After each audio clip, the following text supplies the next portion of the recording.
श्री गणेशाय नमः। ॐ श्री सरस्वत्यै नमः। ॐ भागवत भगवान की जय। नमः श्री परमहंस स्वादित चरणकमल चिन्मकरन्दाय भक्तजनमानस निवासाय श्रीरामचन्द्राय वागीसायस्य वदने लक्ष्मी यस्य च वक्षसि यस्यास्ते हृदये संवित् तं नृसिंहमहं भजे। सच्चिदानन्दरूपाय विश्वोत्पत्त्यादिहेतवे तापत्रयविनाशाय श्रीकृष्णाय वयं नमः। नारायणं नमस्कृत्यं नरं चैव नरोत्तमं देवीं सरस्वतीं व्यासं ततो जयमुदीरये।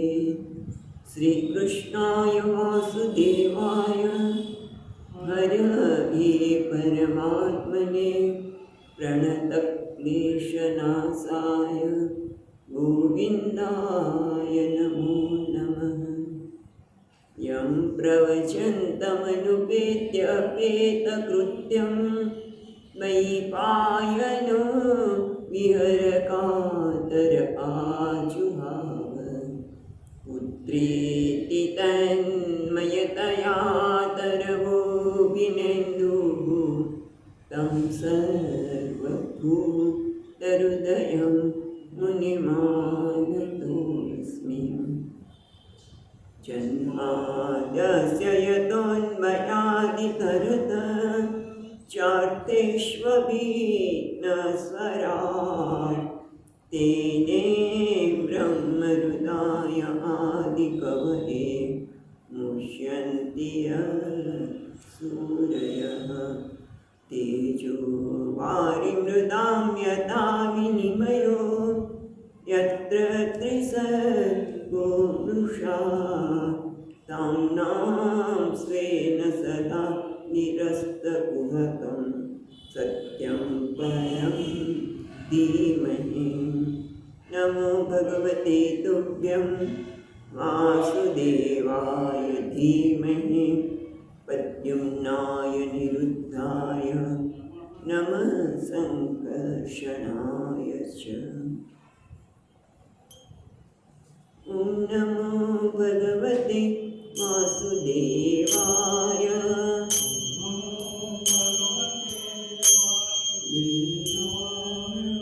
ॐ नमो भगवते वासुदेवाय। भगवते वासुदेवाय। ॐ नमो भगवते वासुदेवाय। वासुदेवाय। ॐ नमो भगवते वासुदेवाय।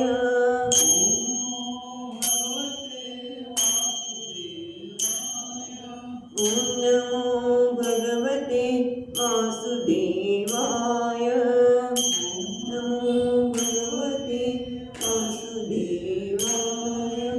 ॐ नमो भगवते वासुदेवाय। वासुदेवाय। ॐ नमो भगवते वासुदेवाय। भगवते वासुदेवाय। ॐ नमो भगवते वासुदेवाय। वासुदेवाय। ॐ नमो भगवते वासुदेवाय। ॐ नमो भगवते वासुदेवाय। ॐ नमो भगवते वासुदेवाय। भगवते वासुदेवाय। ॐ नमो भगवते वासुदेवाय। नमो भगवते वासुदेवाय।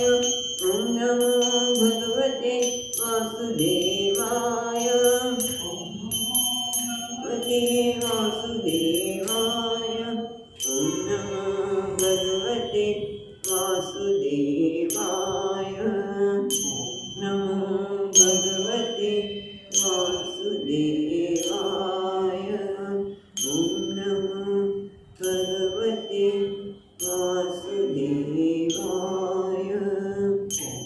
નમો ભગવતે વાસુદેવાય.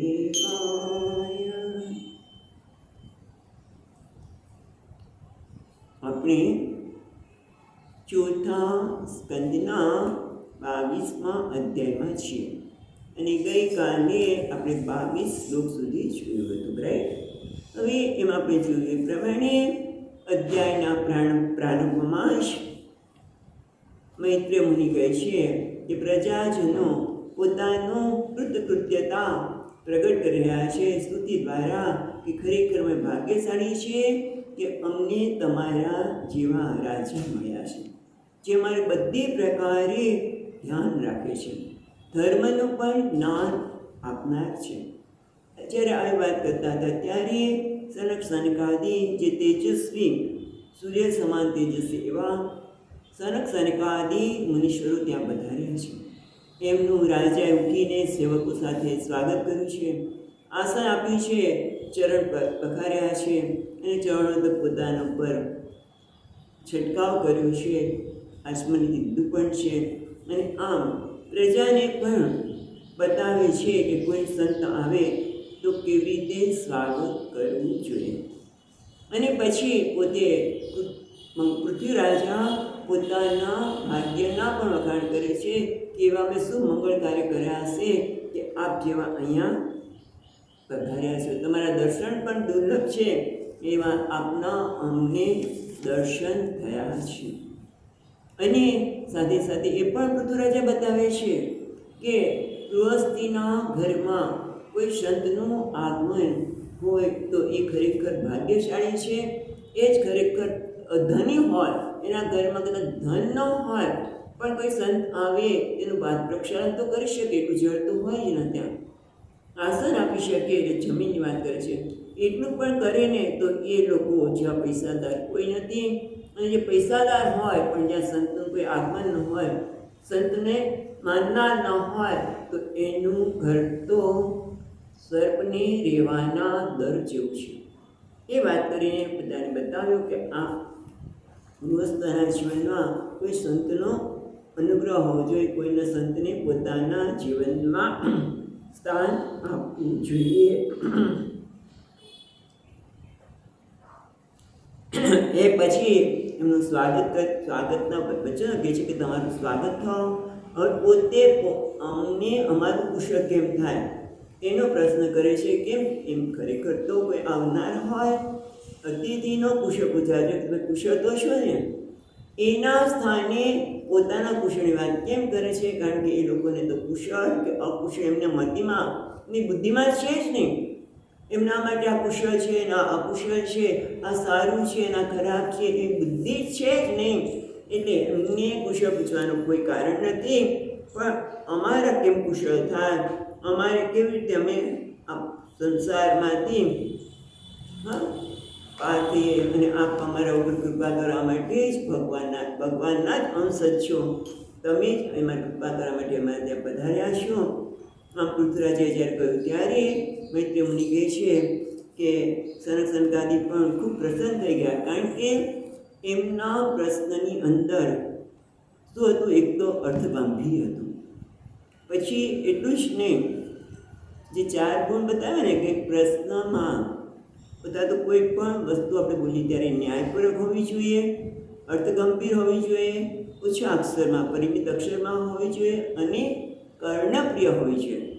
એ ચારેય વસ્તુ પૃથ્વીરાજના પ્રશ્નમાં હતી. એટલે સનત કુમાર એકદમ પ્રસન્ન થઈ ગયા અને કહે છે કે તમે આ પ્રશ્ન પૂછી રહ્યા છો એ તમારા માટે નથી, તમે લોકોના હિત માટે આ પ્રશ્ન કરો છો. કારણ કે સંતોનો સાધુ પુરુષનો આવો જ સ્વભાવ હોય છે. અને સાથે સાથે કહે છે કે અમને પણ ગમ્યું, તમારા જેવાનો સંગમ થવાથી, તમને મળવાથી અમને પણ ગમ્યું છે. કેમ?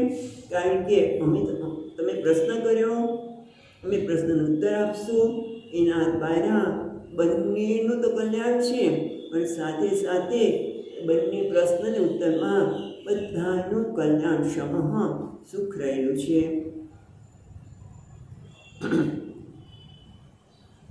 તો હવે એ કહે છે કે શું કરવું જોઈએ ક્ષેમ માટે 20મા શ્લોકમાં કહ્યું કે હે રાજા ભગવાન 20મા શ્લોકમાં હે રાજા ભગવાન મધુસૂદનના ચરણ કમળના ગુણોનું શ્રવણ કરવામાં આવે.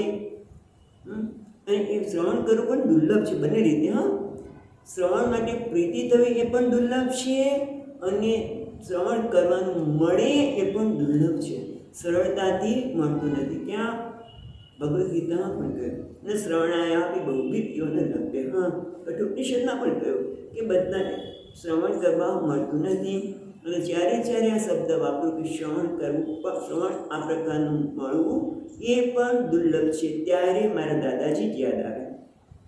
કારણ કે એટલા માટે એમને બહુ સત્સંગ ગમતો હતો અને પૂછ્યું પણ હતું કે હવે તમે ગુરુકુળમાં ભણી લીધું પછી તમારી શી ઈચ્છા છે, તમે અહીંયા આવીને અમને સત્સંગ કરાવશો? પણ ના, કારણ કે થોડુંક દૂર રહેવું જે નજીક હોય આસક્તિ ન થાય કાંઈ અને દૂર રહેવું સારું. પણ પછી એમને આ પ્રકારનો સત્સંગ નથી મળ્યો જ્યાં આપણે આજે જોઈશું કે કર્તૃત્વ જ દૂર થઈ જાય છે.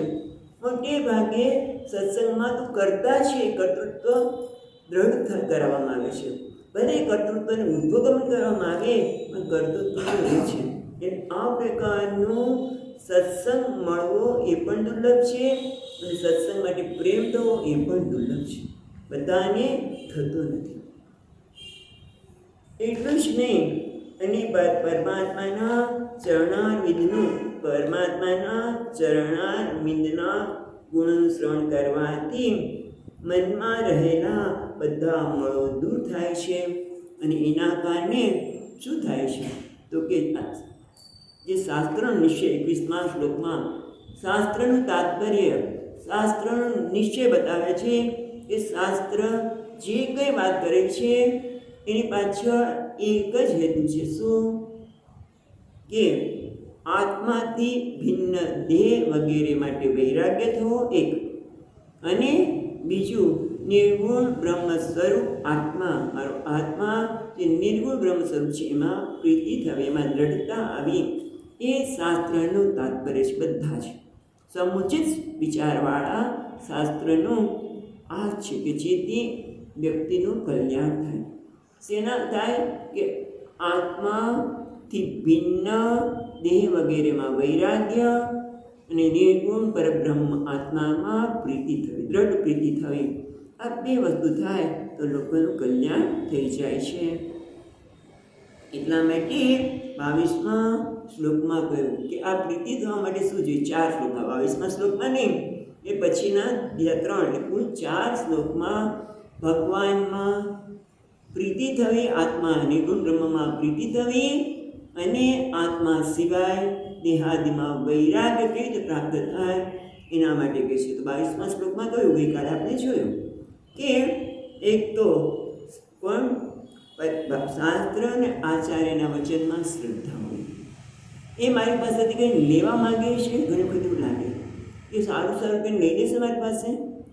શ્રદ્ધા એ જે કહે છે એ, કારણ કે શ્રદ્ધા એટલા માટે કે તું બ્રહ્મ છે, તું પૂર્ણ છે એમ કરીને મને માખણ તો નથી મારતા. ખ્યાલ આવે છે કે આવું મીઠું મીઠું બોલીને પછી મારી પાસેથી કંઈક લઈ લેશે તો લોકોને એમ જ થાય કે કદાચ તે ભ્રાણું કરશે તો.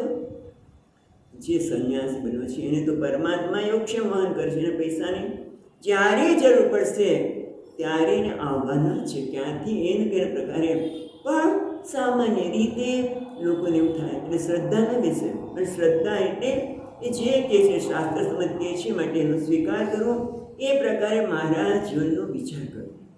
અને નામ શ્રદ્ધા અને સાથે સાથે શાસ્ત્રમાં જે ભગવત ધર્મનું કહ્યું, ભગવત ધર્મ એટલે આપણે કીધું ને વર્ણાશ્રમ ધર્મ જે વર્ણમાં હોય છે એને આશ્રમને અનુરૂપ વર્ણ અને આશ્રમને અનુરૂપ ધર્મ એટલે કર્મ ફરજનું પાલન. બીજું પછી ત્રીજું શું છે કે જાણવાની ઈચ્છા અને પરમાત્માને, અને સાથે સાથે અષ્ટાંગ યોગમાં નિષ્ઠા રાખવી. અને છેલ્લે શું કીધું? યોગેશ્વર ઉપાસના, યોગેશ્વરોની સેવા કરવી. કોઈ આવી જાય અને સેવાનો લાભ મળે તો કરી લેવી. અને સાથે સાથે એમના મુખેથી શ્રી હરિના પવિત્ર યશનું શ્રવણ કરવું એ બહુ મહત્વનું છે. એ વાત કર્યા પછી હવે આપણે 23મા શ્લોકમાં છીએ. 23મો શ્લોક.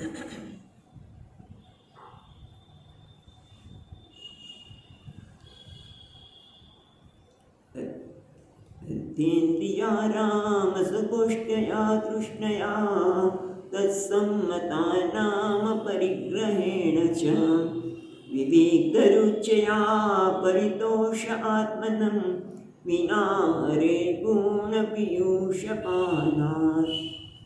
જુદી રીતે પણ વસ્તુ તો એની જ કહે છે. શું કહે છે? અર્થ ઇન્દ્રિય રામ, એટલે અર્થારામા ઇન્દ્રિયારામા. આ બંને કેવા વ્યક્તિ કેવી છે? અર્થારામા એટલે અર્થનિષ્ઠયા તામસા, જે અર્થ ધન વગેરેમાં જે નિષ્ઠા છે. કેમ ધન પ્રાપ્ત થાય, કેવી રીતે પ્રાપ્ત થાય, કેવી રીતે હું ધન કોઈ આપણી પાસેથી વધારે ન લઈ જાય, આપણે છેતરી ન જાય, એમાં જ એ ચિંતન કરનારો છે.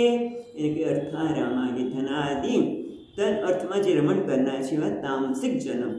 અને ઇન્દ્રિયારામા એટલે વિષયોની પ્રાપ્તિ, ઇન્દ્રિયોમાં રમણ કરનાર, ઇન્દ્રિયોમાં રમણ કરનાર એટલે વિષયોમાં પ્રીતિ રાખનાર રાજસી જનો. બરાબર. શું છે પણ એના માટે અર્થેન્દ્રિય રામા પછી સગોષ્ઠ્ય અતૃષ્ણયા. સગોષ્ઠ્ય છે એમાં સગોષ્ઠી અતૃષ્ણયા, એમની સાથે આવા જે છે ને એમની સાથે પણ સંબંધ રાખવો પછી આવવાનું છે. પણ અહીંયા તો કહે છે કે અર્થારામા અને ઇન્દ્રિયરામા. જે રાજસિક છે એ ઇન્દ્રિયરામા છે, તામસ ગુણ જેના વધારે છે. બધા ગુણ તો હોવાના જ છે, પણ આ વાત જે વધારે છે એના સંદર્ભમાં કહેતા કહે છે કે ઇન્દ્રિયારામા અર્થારામા તે સગોષ્ઠ્યા અતૃષ્ણયા, એની સાથે વાર્તાલાપ થાય તેનો લાલસા ન રાખવી. અતૃષ્ણા એટલે અર્થારામા ધન વગેરેની લાલસા થવી. જે અર્થારામા છે તો ધનની ચિંતા કરવાની અને લાલસા રાખવાની છે. એવી રીતે ઇન્દ્રિયરામા છે, ઇન્દ્રિયના વિષયમાં જવાનું જ છે. પણ આ બંને જેને પરમાત્માની પ્રાપ્તિ કરવી છે એના માટે કેવું છે? અતૃષ્ણા, એમાંને લાલસા રાખવી જોઈએ નહીં. એટલું જ નહીં, તત્સમ્મતાનામ અપરિગ્रहेણ ચ, અને એની સાથે ઇન્દ્રિયોના વિષયનું ગ્રહણ કરવું એ, અને અર્થ વગેરેની અંદરનો અપરિગ્રહ કે છે. તત્સમ્મતાનામ અપરિગ્रहेણ ચ, અને બંનેમાં પરિગ્રહનો અભાવ એટલે કે આસક્તિનો અભાવ. પરિગ્રહ ક્યારે કરે? ભેગું ક્યારે કરે? ક્યારે જ્યારે મને એમ લાગે કે હા આ કદાચ ઉપયોગી થશે તો, આ ઉપયોગી થશે તો, એટલે કે એમાં આસક્તિ હોય તો ઉપયોગી થશે એવું લાગે અને એનો પરિગ્રહ કરવાનું મન થાય. જોજો આપણી જાતમાં જ આ બધું નિરીક્ષણ કરવાનું છે. જ્યારે પરિગ્રહ કરવાની ઈચ્છા થાય ત્યારે પૂછવું કેમ કરું છું? હા, આની આવશ્યકતા છે વ્યવહાર માટે ભેગું કરું છું તો વસ્તુ જુદી છે. જેમ ગૃહિણી ઉનાળો આવશે ત્યારે ઘઉં બધા ભેગા કરી દે, બધા અનાજો પોતાના ઓલામાં મૂકી દે, બધા પોતાના ઓલામાં. એ આવશ્યક છે, પરિગ્રહ નથી. કારણ કે એટલું તો એને વ્યવહાર માટે જરૂરી છે. પણ એનો વધારે પડતો પરિગ્રહ કરવો, રાખી મૂકવું જરૂરી કરતાં પણ એનો પરિગ્રહ કરવો એટલે બીજાને વંચિત કરવો. મારે એટલાની જરૂર છે અને એનાથી વધારે ભેગું કરું તો શું થાય? બીજા વંચિત રહ્યું. જસ આ વાત કરતાં કે યાદ આવ્યું કે ઘણી વખત આપણે આવું કરી નાખતા છે, ખબર પણ નથી હોતી. ગૃહિણીએ રસોઈ બનાવી હોય, માએ રસોઈ બનાવી હોય અને છોકરાને ભાવતી હોય, એ છોકરા હા મમ્મી આપને, માં આપને એટલું બધું ખાઈ નાખીએ કે પાછળ બીજાને મળશે કે કેમ એ વિચાર કરતો બાળક નથી હોતો. તો એને શું એ પરિગ્રહ કહેવાય. એવું ન હોવું જોઈએ કે હું જે કંઈ કરું એ બીજાના ભોગી તો નથી કરતો ને, બીજાને આનાથી વંચિત તો નથી રાખતો ને. હું પરિગ્રહ કરું તો બીજા એનાથી વંચિત રહી શકે. એવું ન થાય એના માટે કહે છે તત્સમ્મતાનામ અપરિગ્रहेણ ચ. એટલું જ નહીં, વિવિક્તરુચયા પરિતોષ આત્મનમ વિના હરે ગુણ પિયુષપાના. અને વિવિક્ત રુચયા એટલે કે એકાંત સેવન, એકાંતમાં પ્રીતિ કરવી, એકલા રહેવામાં આનંદ આવે. કારણ કે તમે જો મોટા ભાગના લોકોને એ એકલા રહેવાનું આવે તો અકળાય છે, અરે રે આ કેમ દિવસ પૂરો થશે, શું થશે? પણ એકાંતમાં રહેવાની ટેવ પાડી. એકાંત રૂચ્યા એટલું જ નહીં, પરિતોષ આત્મન, પોતાની પાસે જે છે એનાથી સંતોષ. યદ લબ્ધે નિજ કર્મોપાતમ નિત્યમ તેન વિનોદે ચિત્તમ. શંકરાચાર્ય મહારાજ કહે છે ને, યદ લબ્ધે નિજ કર્મોપાતમ, પોતાના કર્મ દ્વારા જે કંઈ મળે છે એનાથી સંતોષ છે. અને એટલું જ નહીં, હરિગુણ હરે એ ગુણ પિયુષ પાનાત, અને સાથે સાથે હરે હે ગુણ પિયુષ પાનાત એટલે ભગવત ગુણ અમૃતનું પાન કરવાનું હોય ત્યારે એકાંત સેવન અને આત્મપરિતોષ આચરવા જોઈએ નહીં. કેવું કહે છે કે ત્યારે ભગવાનનું ભજન થતું હોય ત્યારે એકાંતમાં રહેવાનું કીધું છે, માટે આપણે ત્યાં સત્સંગ થાય છે જવું નથી. તો કે ના, એકાંત સેવન નહીં, હું નથી કહેતી. અહીંયા ટીકાકાર કહે છે કે ભગવત ગુણા અમૃતનું પાન કરવાનું હોય ત્યારે એકાંત સેવન અને આત્મપરિતોષ જાય. બસ એ જ બહુ છે. સંતોષ ત્યાં ભગવાનના નામનું શ્રવણ કરવામાં સંતોષ નહીં માનવાનું. ત્યાં ઘણી લોકો અહીંયા સંતોષ માની લે, કંઈ ઘણું વાંચ્યું, ઘણું શ્રવણ કર્યું, એ નહીં, એમાં સંતોષ નહીં માનતા. પુનઃ શ્રવણ પૂર્યા, વારંવાર શ્રવણ થવું છે. નિષદમાં શાંતિ મંત્રમાં આવે છે કે અંતે સુતે કાલે, ઉઠો ત્યારથી સો ત્યાં સુધી અને જીવો ત્યાં સુધી ભગવાનના ગુણાનુવાદમાં ક્યારેય સંતોષ કરવો જોઈએ નહીં.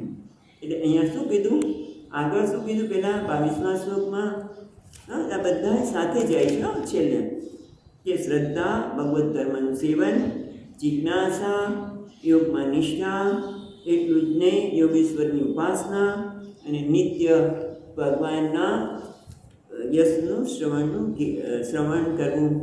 અને એટલું જ નહીં ઇન્દ્રિયરામા અને અર્થરામામાં એવા જ હોય એ જે ગમે છે એમાં તૃષ્ણાનો અભાવ. ઇન્દ્રિયોના વિષયની પ્રાપ્તિમાં કે અર્થ ધન વગેરેની પ્રાપ્તિમાં તૃષ્ણાનો અભાવ. આવશ્યકતાપૂર્વક બધું લેવું તો જોઈએ આપણી જરૂરિયાત માટે, પણ એનો પરિગ્રહનો અભાવ, એકાંત સેવન અને સાથે સાથે આત્મપરિતોષ. અને કયું કીધું, હરે ગુણ પિયુષ પાના, એમાં ક્યારેય આત્મસંતોષ ન કરો. પછી હવે શું કરવું જોઈએ એ પણ કહે છે 24મા શ્લોકમાં, અહિંસયા પારમહંસચર્યા શ્રુત્યા મુકુંદાચરિતાગ્ર સિંધુના યમૈરકામૈર્નિયમૈશ્ચાપ્ય નિંદયા નિરીહયા દ્વંદ્વતિતિક્ષયા ચ. સાથે સાથે એના જીવનમાં શું હોવું જોઈએ, અહિંસયા. અહિંસા એટલે કોઈ પણ જીવને કષ્ટ ન આપવું, કોઈ પણ જીવને કષ્ટ ન આપવાનું અહિંસા. અને પારમહંસચર્યા, પરમહંસનું જે આચરણ છે એવું આપણું આચરણ કરવા માટેનો પ્રયત્ન કરો. એટલે શું પરમહંસનું આચરણ એટલે? ટીકાકાર સરસ કહે છે, યદૃચ્છા લાભ સંતુષ્ટ દ્વંદ્વાતીતો વિમત્સર. ભગવાન કીધું છે ગીતામાં, એ યદૃચ્છા લાભ સંતુષ્ટ, સંન્યાસીએ જે મળે એમાં સંતોષ હોવો જોઈએ. અને હંમેશા અહીંયા આવે, આજે જ ભાઈ હતા આવ્યા હતા, સ્વામીજી મને કહેવામાં વાંધો નહીં, હો તમને જે જોતું હોય મને કહો, તમને શું ભાવે છે મને કહો. મને ત્યાં ગયા હોય કાલે પરમ દિવસે, તમને શું ભાવે છે એ બનાવીએ, તમને આ બનાવી દે. યદૃચ્છા લાભ સંતુષ્ટ, સંન્યાસીને કોઈની પાસે માગવાનું જ ન હોય, જ્યારે જે સમયે જે મળે છે બરાબર છે. સિવાય કે પોતાની શરીરની આસક્તિથી કોઈ સારી કાર્ય કરવા માટે કદાચ ઈચ્છા રાખવી પડે તો રાખવી પડે, કારણ કે શરીર નબળું પડતું જાય તો કોઈની ઈચ્છા કરવી પડે. યદૃચ્છા લાભ સંતુષ્ટ ન થઈ શકે, કારણ કે કોઈ સેટઅપમાં હોય, અમુક કાર્ય કરવું જ પડે એવું હોય તો કોઈની ઈચ્છા કરવી પડે, પણ એ પોતાના માટે નહીં. ખ્યાલ આવે છે? યદૃચ્છા લાભ સંતુષ્ટ, પોતાને જે મળે, જમવાનું, કપડાં, જે કંઈ મળે એમાં સંતુષ્ટ. યદૃચ્છા લાભ સંતુષ્ટ એટલે પારમહંસચર્યા. કદાચ તમારામાં ગુજરાતી મને ખબર નથી, આમાં એમ લખ્યું છે ઉપશમાદિ વૃત્તિ. પરમહંસની ચર્યા એટલે ઉપશમ વગેરેની વૃત્તિ. પણ અહીંયા બીજા ટીકાકારે યદૃચ્છાલાભ સંતુષ્ટ એ પરમહંસની ચર્યા માટે કહ્યું છે. પછી સ્મૃત્યા. સ્મૃત્યા એટલે સ્મૃતિ. શેની સ્મૃતિ કરવી છે? સ્મૃતિ એટલે કે જે ઘટના ઘટી ગઈ હોય એને આપણે યાદ કરીએ, નામ છે સ્મૃતિ. બરાબર? તો કઈ સ્મૃતિ કરવાની છે? તો કે છે આત્મના હિતના રૂપ અનુસંધાન રૂપ સ્મૃતિ. આત્માનું હિત કેમ થાય, મારું હિત કેમ થાય, એના સંદર્ભમાં વિચાર કરો. અથવા તો મેં આ કાર્ય કર્યું ત્યારે હું આત્માને ભૂલી ગયો અને વિષયનું ચિંતન કરવા લાગ્યો, તો ભાઈ એ વસ્તુનું ચિંતન મને પોસાય નહીં, એનો ત્યાગ. આ રીતે આત્મ અનુસંધાન ખાલી યાદ કરાવી દો. કોને? ચૈતન્ય મહાપ્રભુ. એના જીવનની ઘટના આપણે પંચદશીમાં વાત કરી હતી. પછી કહે છે મુકુંદા ચરિતાગ્ર્ય સિંધુના. એટલે મુકુંદ ચરિત્ર અને ભગવાન મુકુંદ, શ્રી મુકુંદ ભગવાનના શું છે? આગ્ર્ય સિદ્ધુ. સિદ્ધુના છે ને, સિદ્ધુના. આગ્ર્ય એટલે શ્રેષ્ઠ, સિદ્ધુના એટલે અમૃત, એનો અર્થ અમૃત. એટલે ભગવાન શ્રી મુકુંદના લીલા રૂપે શ્રેષ્ઠ અમૃતનું પાન કરવું. એટલું જ નહીં, યમૈહિ ત્રીજી લીટીમાં કહે છે યમૈહિ અકામૈહિ નિયમૈશ્ચ અપિ અનિંદયા. એ 4 વસ્તુ કીધી છે. એક તો યમઃ. યમ એટલે શું? લોકો સાથે નહીં, એટલે બહારના વ્યવહારનું નિયંત્રણ. યમ 5 પ્રકારના યમ છે ને, પણ એની પાછળનો હેતુ શું છે? કે વ્યવહારમાં અથવા તો બહારના લોકો સાથે વ્યવહાર કરીએ ત્યારે આપણા પર નિયંત્રણ હોય, પ્રભુત્વ હોય. તો કયા છે? યમઃ સત્ય, અહિંસા, અસ્તેય, અપરિગ્રહ ને બ્રહ્મચર્ય. આ 5 પ્રકારના યમનું પાલન. પછી કહે છે અકામૈહિ. અકામૈહિ એટલે નિષ્કામ ભાવ. જે કંઈ કરું એમાં યમ નિયમનું પાલન કરું કે કંઈ પણ કરું એમાં મને કંઈક મળી જશે, કારણ કે મનનો સ્વભાવ જ છે પહેલેથી મારું શું. સ્વામીજી કંઈક દર્શાવતા કહેતા કે કોઈ વ્યક્તિ ઓફિસમાં જાય એટલે પેલા ભાઈનું નામ લખ્યું કે ટેબલ નેમ પ્લેટ હોય, બરાબર ને? એટલે આપણે ખબર પડે કે ભાઈ આ ભાઈની પાસે મારે જવું છે, આ ભાઈ જ અહીંયા છે, કારણ કે એનું નામ નેમ પ્લેટ છે. નાના ભૂમિક હોય. તમે એની પાસે જાઓ, વાત કરો કે મારે આ કામ કરવું છે, આ વગેરે. ત્યાં એની નેમ પ્લેટ આમ ફરી જાય, બીજે ભાગ આવે છે. શું લખ્યું? એમાં મારું શું. ખ્યાલ આવે છે કે આ નેમ પ્લેટ હોય, અહીંયા પોતાનું નામ લખ્યું છે, રાઈટ? પછી વાત કરતાં કરતાં અહીંયા જે છે એને બધા ધીમે કરી નાખે, અને બીજી બાજુ શું લખ્યું? આમાં મારું શું. હું તમને આ બધું કામ કરી દઉં તો એમાં મને શું મળશે? હા, એ તો મનુષ્યનો સ્વભાવ છે. હા, એટલે મારે અકામૈહિ નિષ્કામતા. મને શું મળશે? આ યમને ને વ્યવહારની વાત તો આપણે કદાચ વાત કરી કે મારું શું, પણ યમ નિયમનું પાલન કર્યું તો મને શું સિદ્ધિ મળશે? હા, મારી વાહ થશે કે જો આ તો કેવું અહિંસાનું બ્રહ્મચર્યનું પાલન કરે છે. નિષ્કામૈહિ. કોઈ કામના નથી કે મારી વાહ થાય. નિષ્કામૈહિ યમઃ નિયમ. નિયમ એટલે આપણે જોયું છે, ત્યાં યાદ કરીને થોડાક. આ નિયમ શેના માટે છે? વ્યક્તિગત માટે. યમ છે બહારના વ્યવહારનું સંતુલન. નિયમ છે એટલે કે શુદ્ધિ, સંતોષ, તપ, સ્વાધ્યાય, ઈશ્વર પ્રણિધાન. આ બધા વ્યક્તિગત જીવન માટે આવશ્યકતા છે. એનું નામ નિયમ. અને પછી નિયમૈશ્ચ અપિ અનિંદયા. અનિંદયા એટલે કોઈની નિંદા ન કરવી. એટલે કે મારો અમે જે અધ્યયન કર્યું છે એ શ્રેષ્ઠ. તમે બધા નકામા છો, તમારા ભગવાન નકામા અને મારા ભગવાન સાચા વગેરે જે કંઈ હોય એ ક્યારેય નિંદા કરવી નહીં. કોઈ કદાચ તમારી સાથે જલ્પ કહેવાય, વાદ, સંવાદ, વિતંડાવાદ અને જલ્પ. કોઈ તમારી સાથે પોતાનો જ કપો સિદ્ધ કરવા આવ્યો હોય એની સાથે સ્વામી કે વાત નહીં કરવાની. આપણે ખબર પડી જાય કે આ વ્યક્તિ આપણું એનું કપડું કરવા સિદ્ધ કરવા આવે છે કે ભાઈ અમે જે ધર્મ પાલન કરીએ છીએ તમે પણ કરો એવું કહેવા માટે આવ્યો હોય તો એને કહેવાનું સારું ચાલો આપણે ચા પીને છૂટા પડીએ, કોફી પીને છૂટા પડી જવું.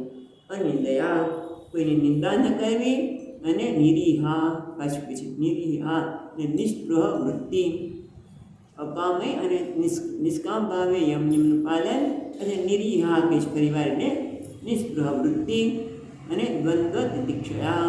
દ્વંદ્વ એટલે ઢોળકા ગયા, ઠંડી ગરમી માન અપાય બધાને તિતિક્ષયા સહન કરવા.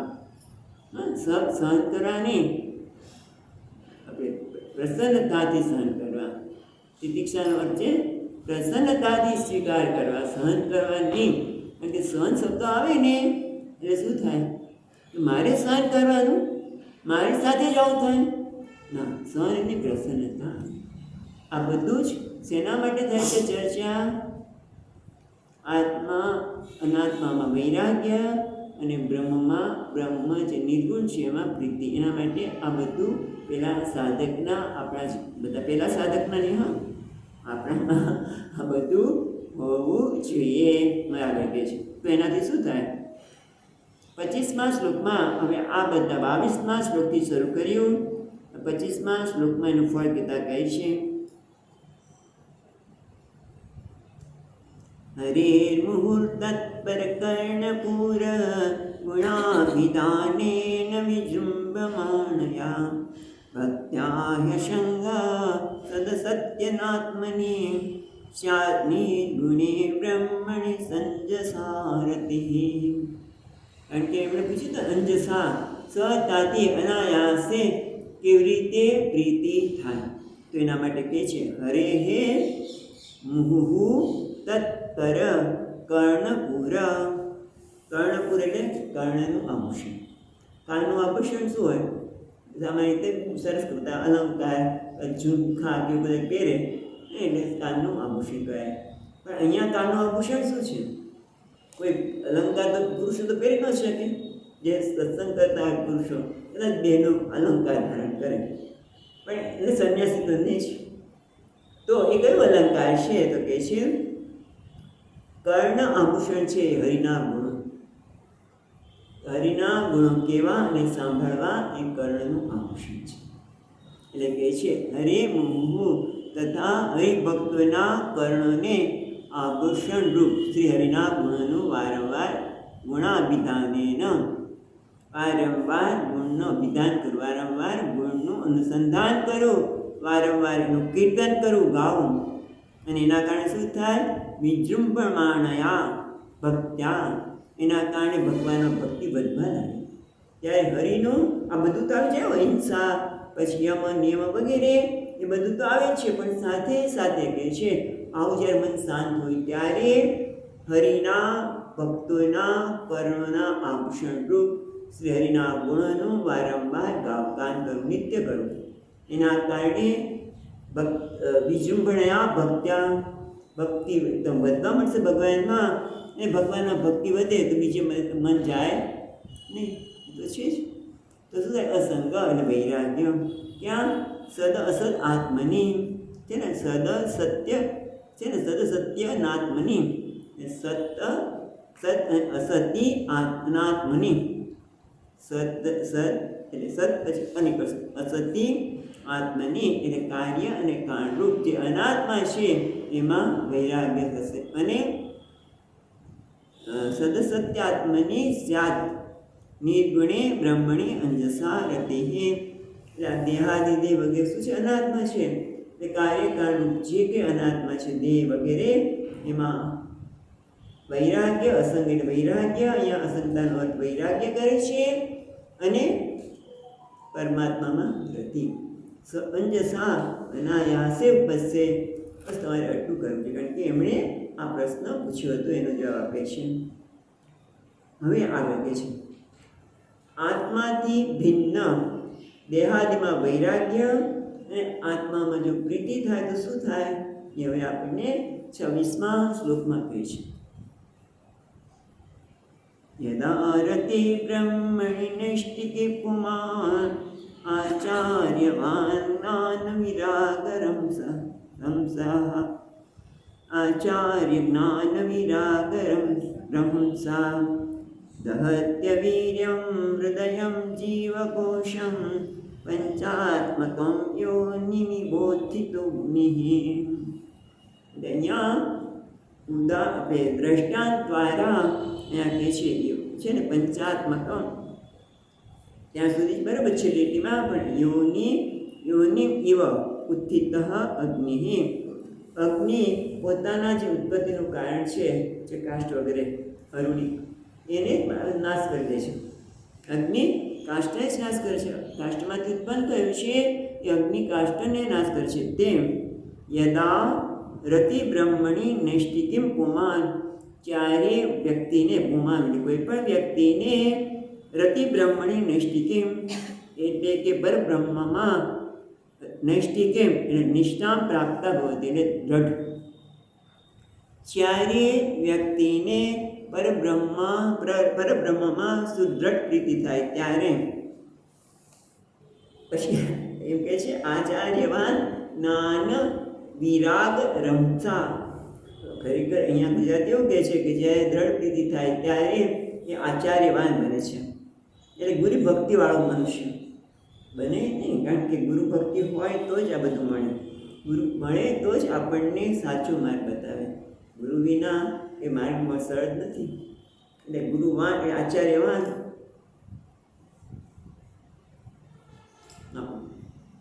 છાંદોગ્ય ઉપનિષદમાં પણ કહ્યું છે આચાર્યવાન પુરુષો વેદ.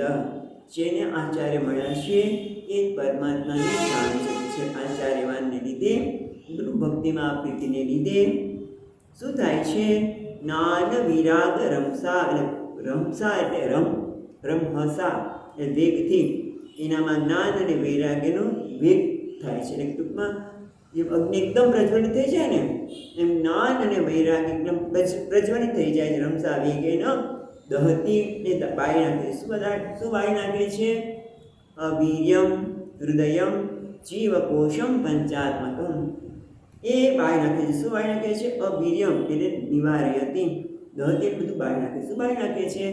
જેમ અગ્નિ પોતાના જે કાષ્ઠને બાળે છે એમ આ બધા જ સંસારનું કારણ કોણ છે? તો જીવકોશ. જીવકોશ એટલે જીવનું આવરણ.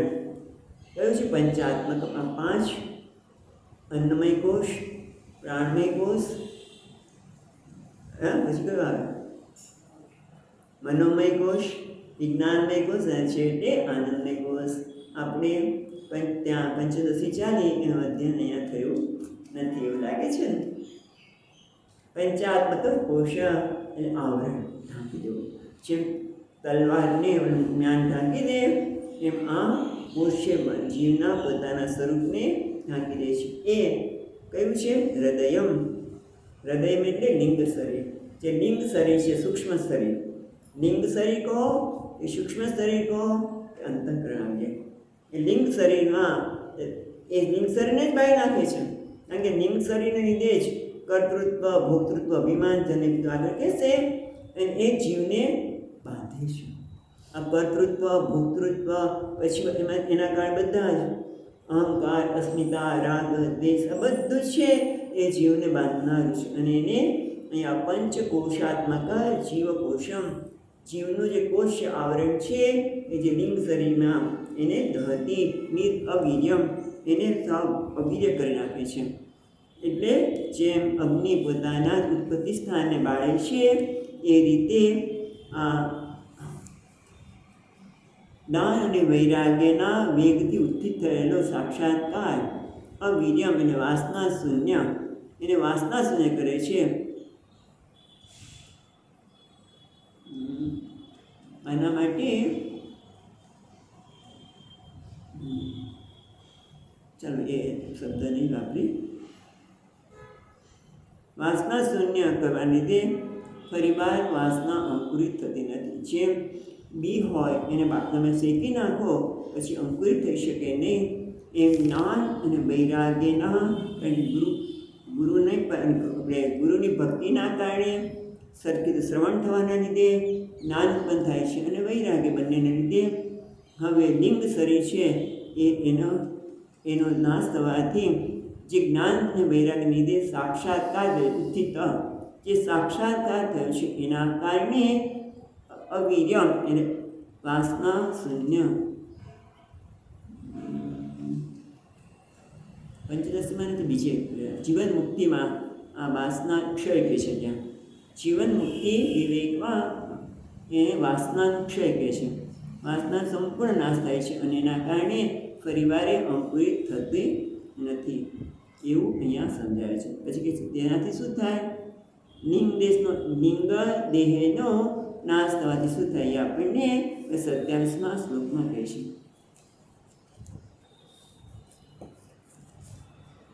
દત્તાશયો મુક્ત સમસ્ત તત્ગુણો નૈવાત્મનો બહિરંત વિચેષ્ટે પરમાત્મનો યદ્યવદાન પુરસ્તાદ સ્વપ્ને યથા પુરુષ તદ્વિનાશી.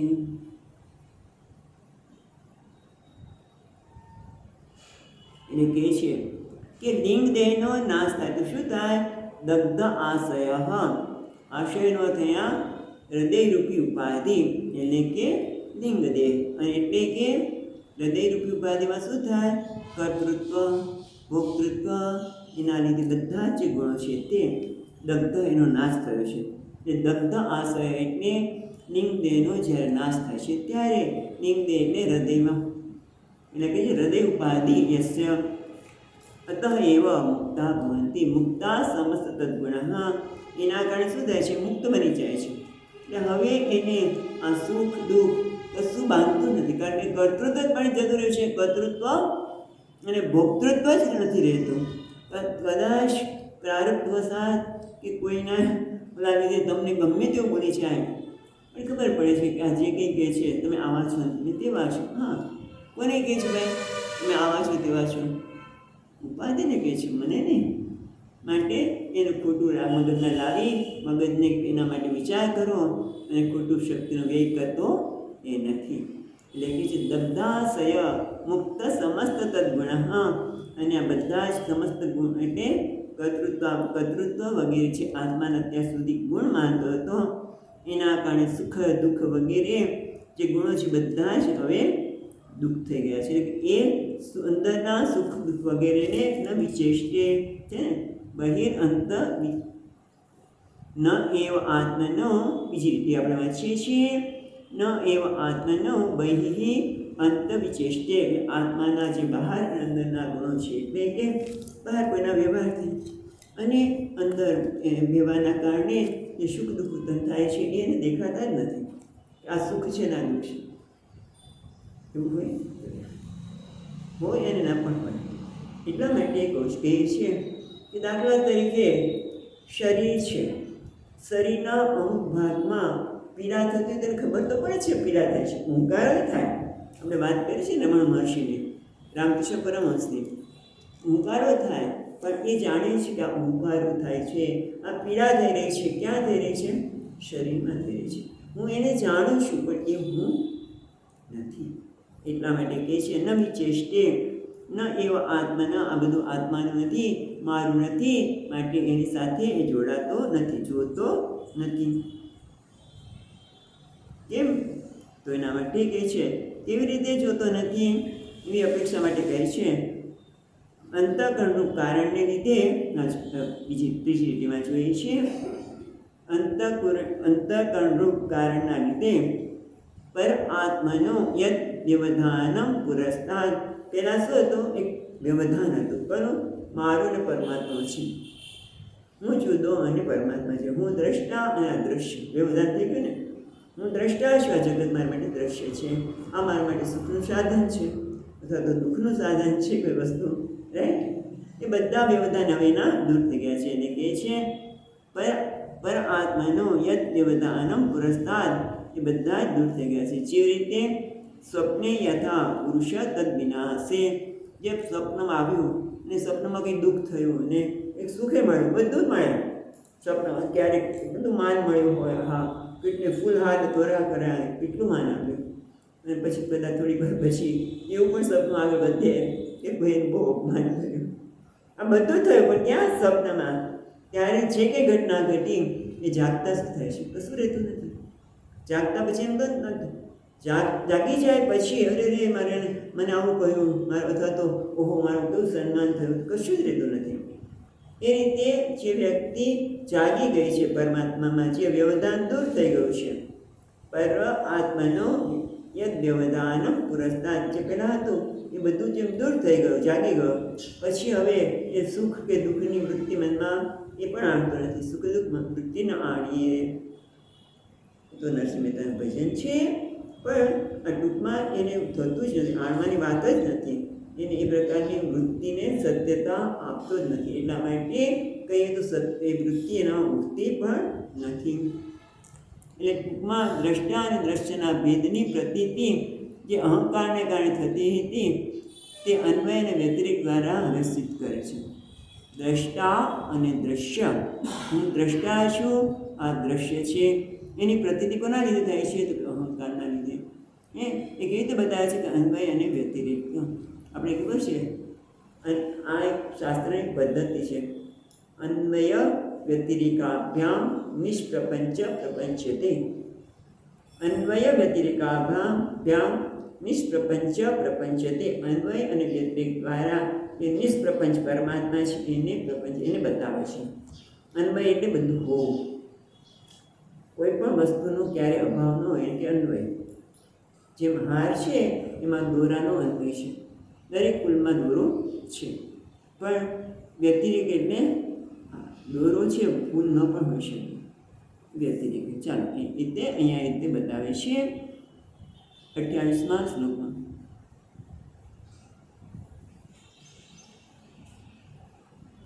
આત્માનમ ઇન્દ્રિયાર્થમ ચ પરમ યદુભૂયોરપી સત્યાશયુપાદૌ વૈ પુમાં પશ્યતિ નાન્યતા. એટલે કહે છે આત્માનમ, બરાબર છે, આત્માનમ ઇન્દ્રિયાર્થમ ચ પરમ યદુભયોરપી સત્ય આશય ઉપાધમ વૈ પુમાં પશ્યતિ ન અન્યતા. એટલે કે છે જ્યારે હૃદયરૂપી ઉપાધિ હોય છે ત્યારે આત્મારૂપ દ્રષ્ટા અને ઇન્દ્રિય દ્રશ્યને તેમજ તે બંનેનો સંબંધ ધરાવનાર અહંકારને એ જોવે છે. ક્યાં? જાગૃત અને સુસુપ્તિ અવસ્થામાં. જાગૃત અને સ્વપ્ન અવસ્થામાં, સુસુપ્તિ અવસ્થાની જાગૃત અને સ્વપ્ન અવસ્થામાં એ આ હું જુદો એટલે કે હું દ્રષ્ટા છું, આ બધું મારા માટે દ્રશ્ય છે. હું જાગૃતમાં અને સ્વપ્નમાં જોઉં છું, સુસુપ્તિમાં એ જોતું કેમ નથી? કારણ કે અહંકાર નથી. જ્યારે અહંકાર છે ત્યારે દ્રષ્ટા અને દ્રશ્યનો ભેદ છે. જાગૃતમાં પણ અહંકાર જાગૃત છે, માટે હું દ્રષ્ટા છું, આ મારા માટે દ્રશ્ય છે. અને સ્વપ્નમાં પણ દ્રષ્ટા અને દ્રશ્યનો ભેદ છે, પણ સુસુપ્તિમાં જ્યારે અહંકાર નથી ત્યારે કોઈ પ્રકારનો ભેદ હોતો નથી. એટલે એનો અર્થ એ થયો કે એ સત્ય નથી. ત્રણેય કાળમાં રહે સત્ય, એટલું તો આપણે સ્વીકારીએ છીએ કે જે ત્રણેય કાળમાં રહે એ સત્ય. તો અહંકાર એટલે હું દ્રષ્ટા છું, આ દ્રશ્ય છે, એ ત્રણેય કાળમાં રહેતું નથી. તો એ કોના કારણે છે? અહંકારના કારણે. એટલે અહંકારના કારણે આ જાગૃત અને સ્વપ્ન અવસ્થામાં પુરુષ આ બંને પ્રકારના ભેદ જોવે છે. પણ તે હૃદયરૂપી ઉપાધિ ન હોય ત્યારે, એટલે કે સુસુપ્તિ અવસ્થામાં હૃદયરૂપી ઉપાધિ એટલે લિંગ શરીર, સૂક્ષ્મ શરીર, એ ક્યાં? સુસુપ્તિમાં ન હોય ત્યારે એને જોતો નથી. એટલે આ બધાનું કારણ કોણ છે? અહંકાર. ને અહંકાર કેવો છે? એ સત્ય નથી. અહંકાર જ આ બધા ભેદ ઉત્પન્ન કરે છે. એટલે કે જે જ્ઞાન થાય ત્યારે એ અહંકાર રહેતો નથી. ગુજરાતી જો ફરી એકવાર, જ્યારે હૃદયરૂપી ઉપાધિ હોય ત્યારે આત્મારૂપ દ્રષ્ટા અને ઇન્દ્રિયરૂપ વિષય એ દ્રશ્ય, એ બંને વચ્ચેનો સંબંધ કરનાર અહંકાર છે, જે જાગૃત અને સ્વપ્ન અવસ્થામાં છે. એને પુરુષ એ ભેદ જુએ છે, પણ જ્યારે હૃદયરૂપી ઉપાધિ ન હોય એટલે કે સુસુપ્તિમાં ત્યારે આવું કશું જોતો નથી. એટલે અહંકાર જ આ બધાનું કારણ છે.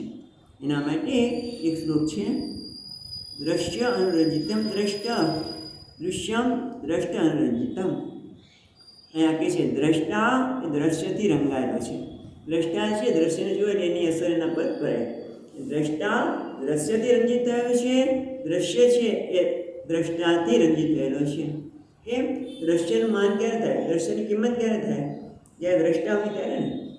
અને દ્રષ્ટા એ દ્રશ્યથી રંજિત થયેલું છે. દ્રશ્યને જોઈ ને એના પર એની અસર થઈ કોઈ મને જોઈ છે નથી જોઈતું વગેરે એ બંને રંજિત થયેલા છે. પણ અહંકાર ઉતયો વયમ રક્તમ તન્નાસે અદ્વૈત આત્મનઃ. આ દ્રષ્ટા દ્રશ્યથી રંગાયેલો છે, દ્રશ્ય દ્રષ્ટાથી રંગાયેલું છે, એ અહંકારથી દ્રષ્ટા અને દ્રશ્ય બંને રંગાયેલા છે. અહંકારથી દ્રષ્ટા અને દ્રશ્ય બંને રંગાયેલા છે. પણ જ્યારે અહંકારનો નાશ થાય ત્યારે આત્માનું અદ્વૈતપણું જ છે. આ એક ટીકાકાર કહે છે, ટીકામાં શ્લોક છે. બીજા ટીકાકાર શું કહે છે જરા જોઈને કે લિંગ દેહ એ જીવનની લિંગ દેહ એ જીવની ઉપાધિ. લિંગ દેહ ન હોય તો ત્યારે પરમાત્માના જ દર્શન થાય છે તેવો ભાવ છે. એટલે કે સુષુપ્તિ અવસ્થામાં લિંગ દેહ હોતો નથી, અહંકાર હોતો નથી. ત્યારે પરમાત્માની અનુભૂતિ થાય છે પણ જ્ઞાન હોતું નથી. મનુષ્ય ઉપનિષદમાં જ કહે છે કે જ્યારે સુષુપ્તિ અવસ્થામાં જાય છે ત્યારે આપણે બધા પરમાત્મા સાથે એક જ થઈ જઈએ છીએ. એટલે તો આનંદ આવે છે ને સુવામાં. નહીં કોઈ કોણ સુવા જવાનું હતું? સૂઈએ ત્યારે જે સુખની અનુભૂતિ થાય છે, આનંદની અનુભૂતિ થાય છે, કોની? પરમાત્માની જ છે. પરમાત્મા સાથે એક થઈ છે માટે થાય છે પણ જ્ઞાન હોતું નથી. એટલે જ્યારે કે જે લિંગ દેહનો નાશ થાય ત્યારે પરમાત્મા જ રહે છે, પરમાત્માના જ દર્શન થાય છે. પણ એ ક્યારે? જ્ઞાન અવસ્થામાં. સુષુપ્તિમાં તો દરરોજ અનુભવ કરીએ છીએ એનું આપણે ભાન હોતું નથી.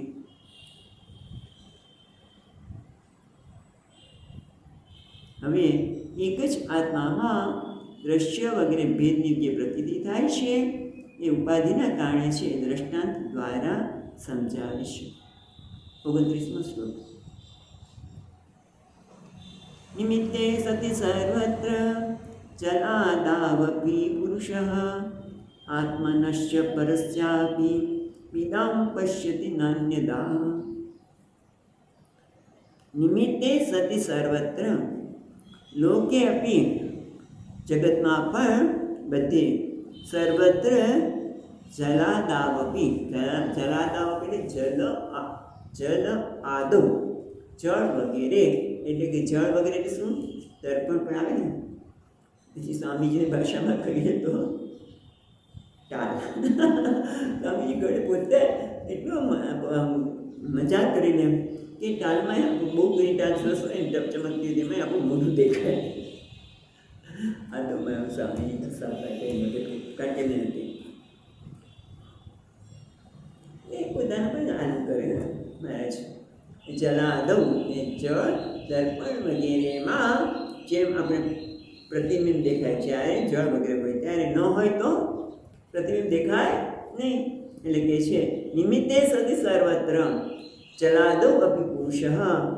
જ્યાં સુધી નિમિત્ત છે જળ વગેરે છે ત્યાં સુધીમાં ભેદ હું એનું પ્રતિબિંબ દેખાય છે ને હું જુદું અને પેલું જુદું. જેમ શ્રી કૃષ્ણ ભગવાનની લીલાને વાત કરતા હોય મહાત્માઓ કે નાના હતા ત્યારે દર્પણમાં કોઈ દિવસ દર્પણ જોયેલું નહીં. એક દિવસ દર્પણ પાસે ગયા મહારાજ કૃષ્ણ ગોપાળ, અને પછી માખણ ખાતા હતા. તો કે આપણી શું આવ્યું ને એ માખણ ખાય છે, એટલે તારે ખાવું છે. પછી એને ખવડાવે ને રડે ને બધું કર્યા કરે. અને કે ત્યાં ભેદ દેખાય છે, પોતાનાથી જુદા દેખાય છે. પણ ત્યાં એ દર્પણ લઈ દે તો પોતાનું મોઢું દેખાતું નથી, મને બીજું દેખાતું નથી. નિમિત્તે સતિ સર્વત્ર જલાદવ અપી પુરુષ આત્મનશ્ચ પરસ્યાપી વિદામ પશ્યતિ નાન્યથા. એ રીતે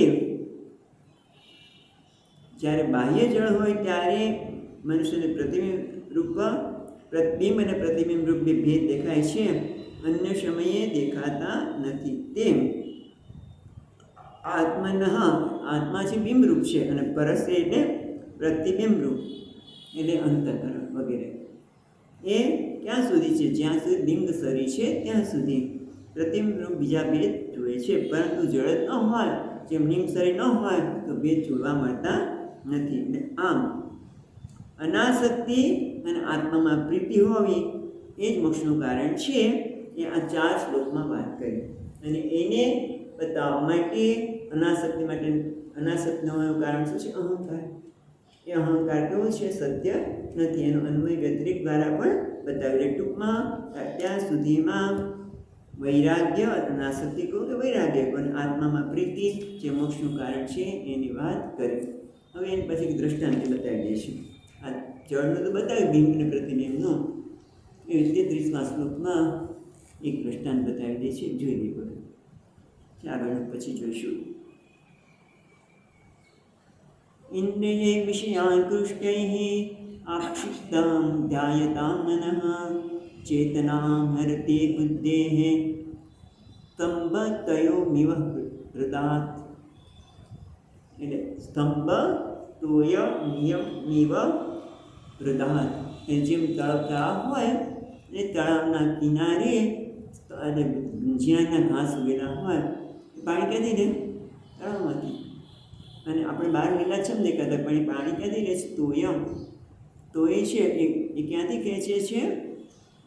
તળાવમાંથી. એ રીતે ઇન્દ્રિય વિષય આકૃષ્ટૈ આક્ષિતમ ધ્યાયતામ મનઃ. ચારે એટલે કિનારે ઉગેલા પુષ્પ વગેરે જેમ જળાશયથી એટલે પોતાના મૂળિયા દ્વારા પાણીને ખેંચે છે, તે વિષયનું ચિંતન કરનાર મનુષ્ય વિષય ઇન્દ્રિય વિષયાકૃષ્ટ, ઇન્દ્રિય વડે વિષયનું ચિંતન કરનાર મન ધ્યાયતામ મનઃ. એ શું કરે છે? ચેતનાં હરતે બુદ્ધિ. એવા લોકો વિષયનું ચિંતન કરનાર મનુષ્ય વિષયોમાંથી આકર્ષણ ઇન્દ્રિયો વડે કે જ્યારે મન છે બુદ્ધિની ચેતનાને હરી લે છે. આકૃષ્ટ હરતે બુદ્ધિ હે એટલે બુદ્ધિની ચેતના હરી લે છે. બુદ્ધિમાં જે જ્ઞાન છે એ હરાઈ જાય છે.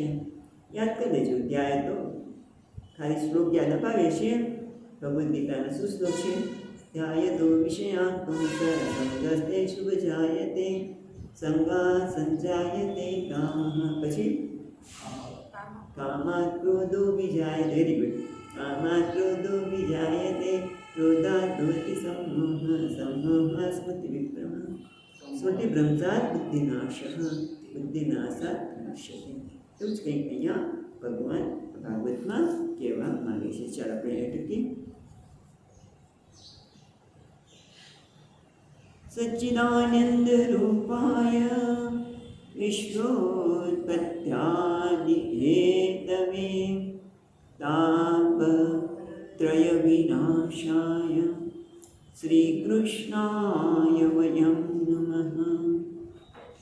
યં પ્રવચन्तમનુપેત્ય અપેતકૃત્યં વૈપાયનો વિહરકાતરકાચુભાવ પુત્રેતિ તન્મયતયા તરવો વિનેન્દુઃ तं सर्वभूतहृदयं मुनिमानतोऽस्मि.